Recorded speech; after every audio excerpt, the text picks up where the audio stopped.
Благодаря рейтинговому онлайн-голосованию у каждого жителя есть возможность повлиять на облик своего родного города. На сегодняшний день в Ингушетии свои голоса отдали больше 30 тысяч человек. Оценить плоды нацпроекта формирования комфортной городской среды можно уже сейчас. Как пример, аллея Отца. Здесь уложили плитку, поставили скамейки, провели освещение, а сейчас уже занимаются озеленением. Всего в прошлом году в рамках федерального проекта формирования комфортной городской среды в регионе благоустроили 34 общественных территорий. Более значимые из них объекты были, к примеру, в городе Карабулак, мини-стадион по улице Кирова. Также в городе Назрани были благоустроены общественные территории, к примеру, фонтан у здания администрации города Назрань и прилегающая территория пруда.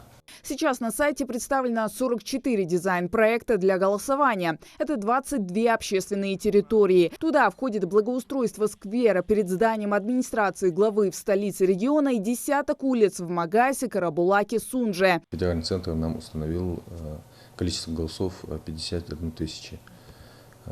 Так сказать, у нас осталась последняя неделя, и нам необходимо набрать чуть-чуть, свыше 20 тысяч голосов.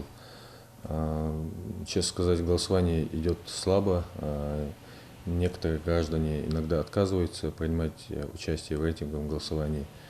В большинстве у нас ходят волонтеры, именно через волонтерскую программу собирают голоса. В прошлом году во всероссийском голосовании приняли участие почти 10 миллионов человек. Онлайн-голосование учитывает мнение жителей, поэтому важно собрать как можно больше респондентов. Сделать свой город комфортнее можно, не выходя из дома, через сайт 06городсреда.ру.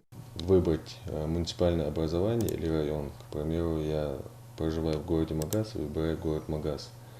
И у нас мы видим здесь 4 дизайн-проекта, то есть дизайн-проекта по 4 общественным территориям.